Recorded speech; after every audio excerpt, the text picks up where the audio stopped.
Good evening everyone. Kumusta ang all? Umuwi ako sa bahay, guys.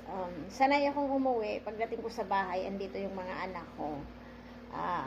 Sumasalubong na sa gate yung aso ko. And then, ngayon kasi guys, may field trip yung mga anak ko. So, pag uwi ko sa bahay, ang tahimik, yung sumasalubong sa akin, yung aso ko lang.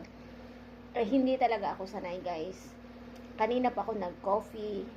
Pag uwi ko galing sa office, umakyat na ako doon sa terrace. Nag-coffee. Lubat na yung dalawa kong anak. Hindi ko na ma-chat. Nasa Pampanga sila. Montalban, Rizal kami.